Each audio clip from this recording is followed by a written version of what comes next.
I love cleaning. I love houses that are super messy, like the ones with the jelly on the walls and the ones where everything is all on the floor and you pick it up and you gotta just the total mess houses. I actually think I'd go into a hoarding house and probably actually like doing that. I like ironing because I like watching the wrinkles disappear. I like those things that I can see with my eyes. Cleaning off a counter. You wash it off, and all of a sudden it goes from being yucky to pure white. And the reason I enjoy doing those things is because of that.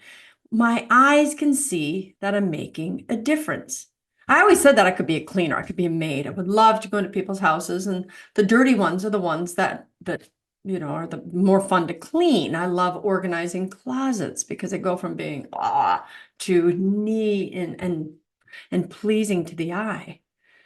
I don't like actually the type of cleaning where you go into a clean person's house and they just want you to dust and they just want you to like maybe wipe the baseboards. And I'm like, fluff pillows. Your house is already obviously clean. Now, there is dirt there, but I don't see it. And this is really the way prayer is. I enjoy those things because I enjoy seeing that they instantly make progress. It's an instant gratification thing. Like going to the gym, you go and you work out, and then you see your muscles developing. You're like, yeah. And even if you don't see the difference in the muscle today, you feel the hurt. You're like, ah. When I go work out on the days and I don't feel any hurt in my muscles, I'm thinking, do any good.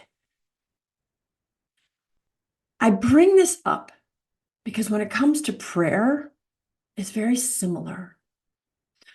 Most of us, many of us are like me, where you want to see, God, I'm going to ask you this thing. God, I'm going to tell you this thing. God, intervene right now. Show me the big miracle. And when we don't get that, we sometimes get disappointed. Now, many of you are mature in your prayer life. And so if you don't see that, you still know it's working. But I think of those of you who have been carrying a cross for 10 or 15 years. You have a child who's an addict, and you've been praying for that child to just get clean. You have a spouse that has left you. You have a family member I can't even think of examples.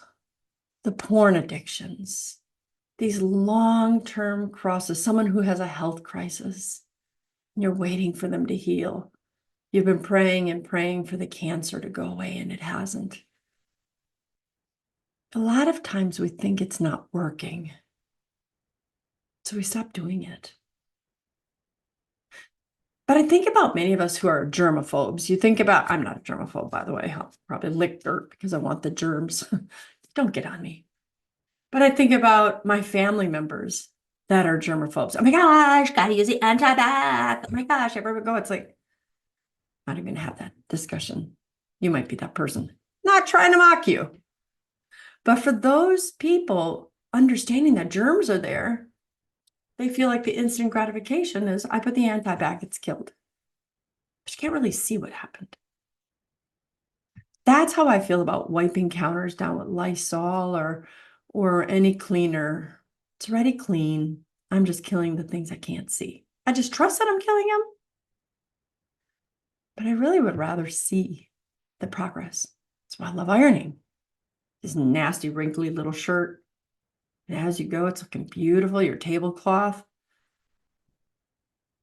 I want to remind us, to remind you, to remind myself that just because you're not seeing the progress, because you're not getting instant gratification, your prayers are still like that Lysol on a counter.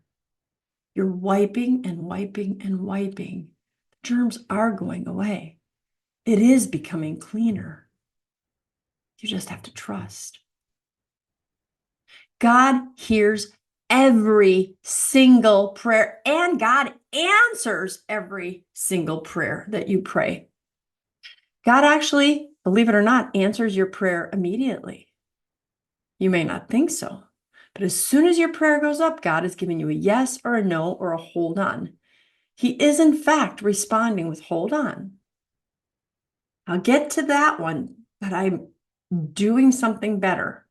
This time frame really is necessary. It really is better. You don't see it. I just need you to trust me. Consider your prayer life like Lysol on Satan. You're wiping him away from your family, from your marriage, from your own sins, from your own challenges. Every single one of them banishes a demon, or at least bruises him. Just know that you may not see it with your eyes, but God never leaves a prayer unanswered.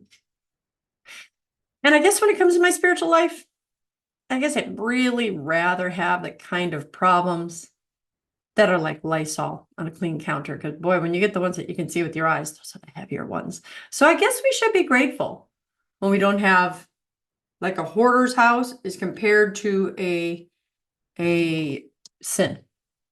It's so bad that you can see it with your eyes. You got bigger weapons that you're going to need to use. So be okay with bearing fruit, even if the fruit is so small you still don't see it. One last thing. The fruit you may not see, but you will feel. Peace. Allow yourself to feel the peace of God when you pray. Allow yourself to know, you know what? I trust my God. He says so in his word. I will never leave you nor forsake you. I'm Dr. Christine Bacon. Thanks for watching this informational Bacon Bit. And as always, remember to live your life sunny side up.